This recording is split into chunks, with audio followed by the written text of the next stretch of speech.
Welcome to Terry May's Money Moment, where you'll discover insider secrets on how to save time, energy, and money when buying, selling, refinancing, renovating, and maintaining your home. This episode is brought to you by Terry May, the money guy of ENG Lending, a trusted mortgage advisor for all your needs locally or across the country. Now, here's your Money Moment.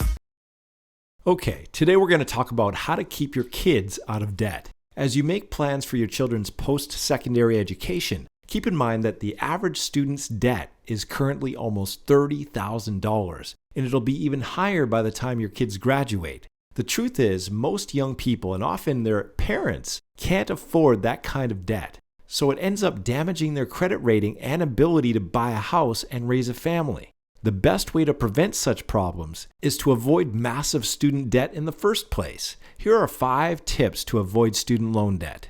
Tip number 1. Think return on investment. Choose a program you like, but also focus on what the job prospects are and how much they pay. An expensive degree doesn't make sense if you end up earning minimum wage.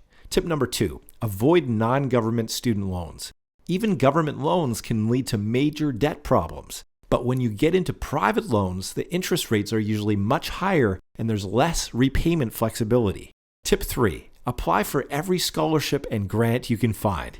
Even if your marks weren't fabulous and your parents aren't poor, you may still qualify for aid. Some scholarships are based on volunteerism, community interest, non-academic skills, etc.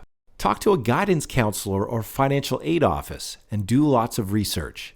Tip number 4, find a school that's looking for someone like you. Each school has its own selection criteria based on student talents, interests, background, needs, etc.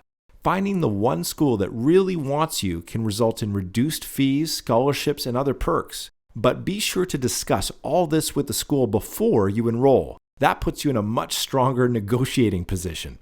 Tip number 5, smart mortgage strategies. You can also use your mortgage to help fund education. You can free up money for your early retirement contribution by taking advantage of many mortgage lenders' skip a payment feature. Or when the time comes, you can do an equity takeout to cover tuition fees so you end up paying affordable mortgage rates instead of expensive consumer loan rates.